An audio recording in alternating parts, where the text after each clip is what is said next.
Hvordan fungerer jeres fællesskab?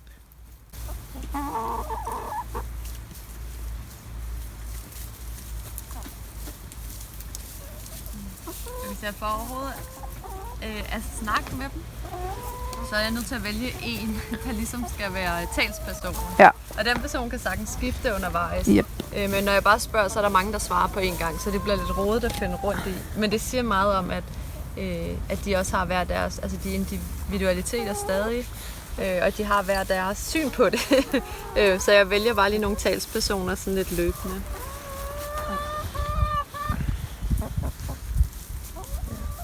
Så den første, jeg snakker med, siger orden. Orden er meget vigtig. At der er styr på, hvem der gør hvad, hvornår. Men der er ikke nogen, der bestemmer det. Det er ligesom sådan en fælles energi af, nu trækker det i den her retning, nu er det tid til at gå ud og få noget græs, nu er det tid til at få mad. Så alle følger ligesom den bølge af energi, der er, og går med. Så der er ikke nogen, der skal jage rundt og sige, du skal komme, du skal. Fordi alle bliver egentlig nærmere trukket end skubbet. Og så følger man med som flok, bliver trukket i den retning, man skal.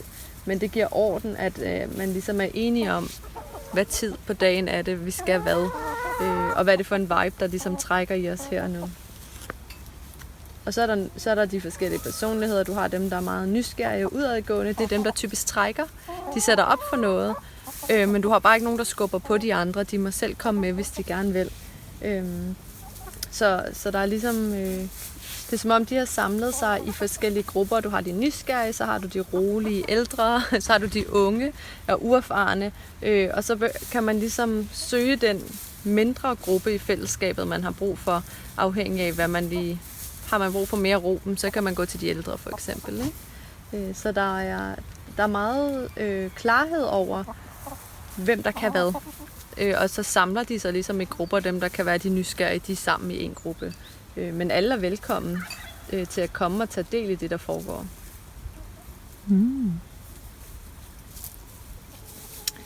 Hvordan ser I på hinanden? Er det ligesom med mennesker, at der er nogen, der er mere populære end andre? At der er høj og lav status? Så får jeg bare fat i hende her, der er blind. Og hun siger, at der er ikke høj og lav status, fordi alle kan noget forskelligt. Så alle roller er lige vigtige. Det er lige så godt at være den nysgerrige, som det er at være den forsigtige, som det er at være den, der ved, hvor maden er. Så alle roller bliver faktisk set på som værende ligeværdige. Og det er faktisk alle forbrug, som hun siger, alle forbrug for hver rolle på et eller andet tidspunkt. Og så går man til dem, der ligesom er ansvarlige for den rolle. Så der er ikke på den måde status i forhold til, at noget skulle være bedre end noget andet, fordi der er lige stort behov for det hele. Hun siger selv også, der er lidt forsigtige og svage har en rolle i og med, det er også dem, der er mest sensitive til at advare, hvis der skulle ske noget. Så alle har ligesom en rolle, og der er brug for det hele. Så det bliver ikke set som noget er bedre eller dårligere, men der er nogen, der fylder mere end andre, som tiltrækker sig mere opmærksomhed, og som godt kan lide at være den i højere grad end andre er. Men det har ikke noget med popularitet at gøre for dem. Det er igen en rolle, de kan vælge at tage, hvis de har den rigtige personlighed til det. Det virker som om, der er meget fokus på at matche rolle med personlighed. At man får en rolle ud fra, hvad det er for en personlighed, man kommer med. Hvis der er magtkampe og konflikter, hvordan udløses de, og hvordan løses de? Magtkampe kommer primært omkring ressourcesituationer. Mad, opmærksomhed. Det kan også være det rigtige sted at sove. Så det er typisk det, der udløser det, der er et behov for et eller andet, som skal dækkes. Og hvor der er en begrænsning på. Og der siger hun for eksempel sovepladser. Der er et hierarki i den bedste soveplads. Er den mest beskyttede, højst oppe, længst inde, hvor man er mest i sikkerhed. Og den mest udsatte, altså den tættest på døren. Så der kan man, altså der handler det om at få en god soveplads for eksempel. Så sådan nogle ting kan godt trigge det. Hvordan løses sådanne konflikter? Er det bare, hvem der er den stærkeste, så fysisk? Nej, ikke nødvendigvis. Det kan også være, hvem der er den klogeste eller den hurtigste. For eksempel dem, der er kloge, de ved en halv time inden sovetid, går de ind og claimer et spot, kan man sige, ikke? Så de ikke skal slås om det.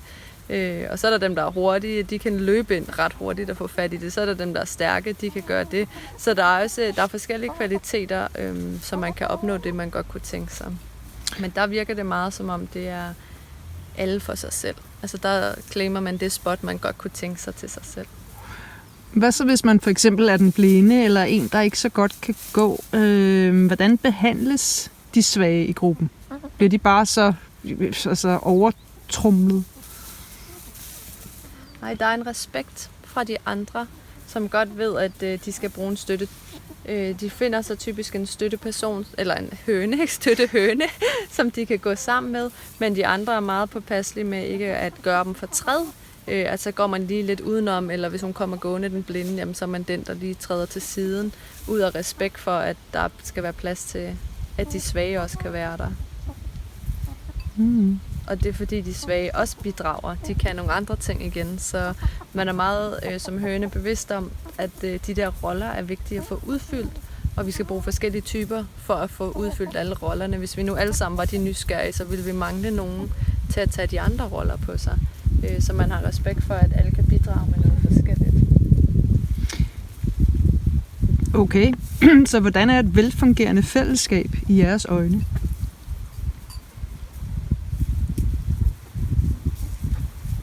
Vi siger, at frihed er meget vigtig. Frihed til at være den, man er. Altså at være god til det, man er god til. At være dårlig til det, man er dårlig til.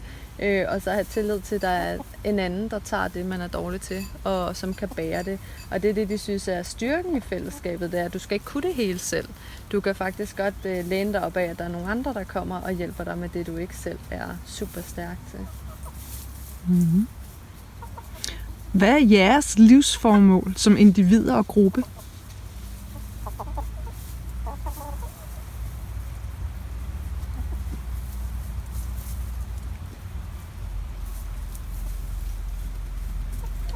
Altså som gruppe føler de, at de har, det er ikke deres opgave at lægge æg. Det er ligesom bare et biprodukt. De ser, at deres opgave faktisk er at vedligeholde det område, de bor på. Det er dem, der sørger for at spise det, der skal spises, regnorme og grave der, hvor der skal graves osv. Så de vedligeholder jorden som gruppe. Mm. Er der noget, I kunne ønske jer for at forbedre det her fællesskab?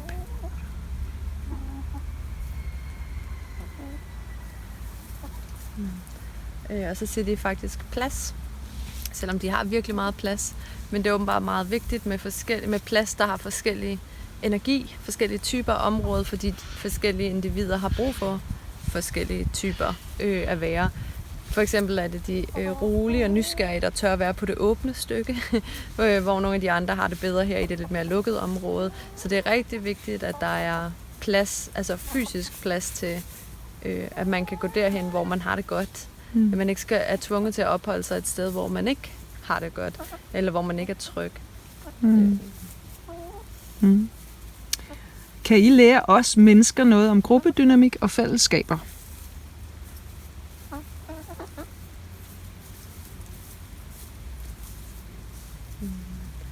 Altså det synes de, der er meget, vi kan lære.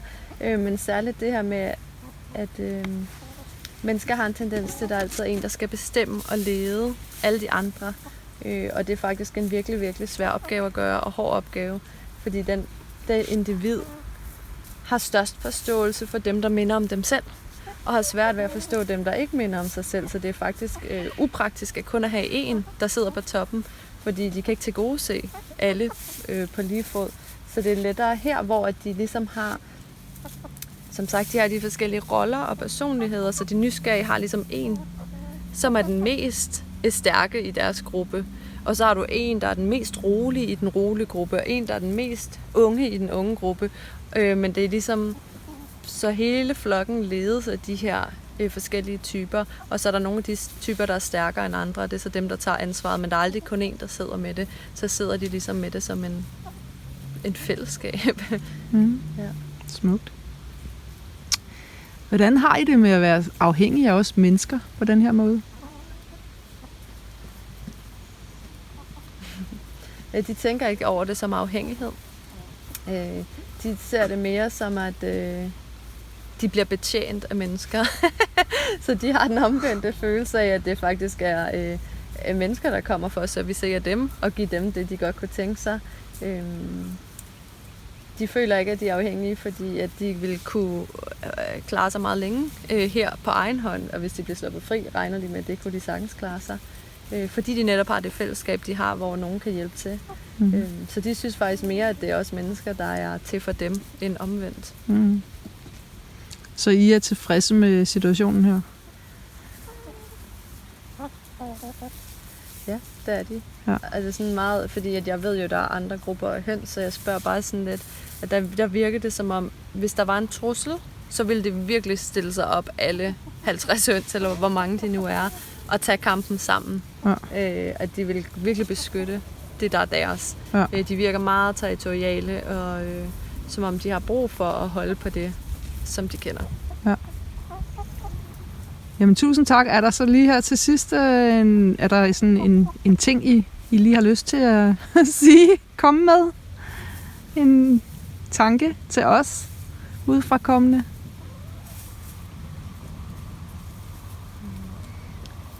Altså, der er sådan, i hvert fald sådan en generel vibe af ikke at have så travlt med, hvad alle andre laver. At det er meget vigtigt i et fællesskab, hvis man er for optaget af alle de andre i fællesskabet, og hvad de laver, og prøver at holde styr på det. Altså kan man faktisk ikke tage sin egen rolle i fællesskabet, så prøver man at dække over for en anden.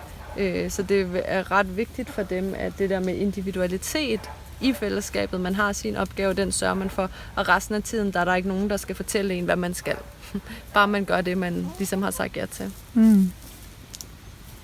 Super. Jamen mange tak skal I have for denne fine snak. Jeg siger tak. Hej med jer.